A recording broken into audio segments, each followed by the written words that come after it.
এই চুপ্পু প্রতিনিয়ত বঙ্গভবনে বসে তার ছেলের মাধ্যমে আওয়ামী লীগের মন্ত্রী এমপিদের সাথে কথা বলে হাসিনার সাথে পীড়িত করে এমন কিছু করবেন না যেন আমাদেরকে মাঠে এসে আপনার বিরুদ্ধে, সরকারের বিরুদ্ধে মাঠে নামতে হয়। আমরা দেখতে পেলাম সরকার বলল উসমান হাদি হত্যাকাণ্ডের বিচার হবে, কিন্তু উসমান হাদি হত্যাকাণ্ডের চার্জশিট এখন পর্যন্ত সরকার দাখিল করে নাই।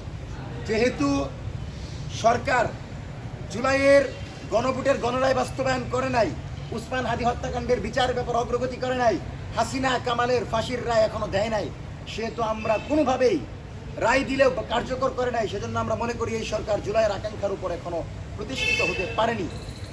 সুতরাং সরকার যেন জুলাইয়ের যে আকাঙ্ক্ষা ছিল, আবু সাঈদ ওয়াসিম মুগ্ধের যে আকাঙ্ক্ষা ছিল, সে আকাঙ্ক্ষায় ফিরে এসে এদেশের জনগণের পাঞ্জাবের জগতে একটি বিশ্বস্ত নাম শাবাব এথনিক ওয়্যার।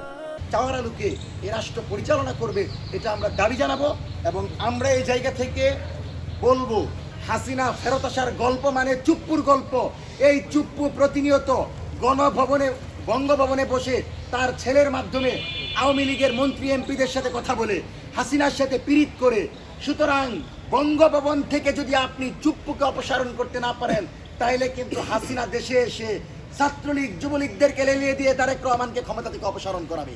সুতরাং তারেক রহমান যদি 5 বছর ক্ষমতায় থাকতে চায়, আর আমরা যদি তারেক রহমানের সাথে এই বাংলাদেশকে নতুনভাবে সাজাতে চাই, তাহলে যে কোনো মূল্যে তারেক রহমানকে হাসিনার ফাঁসির রায় কার্যকর করতে হবে।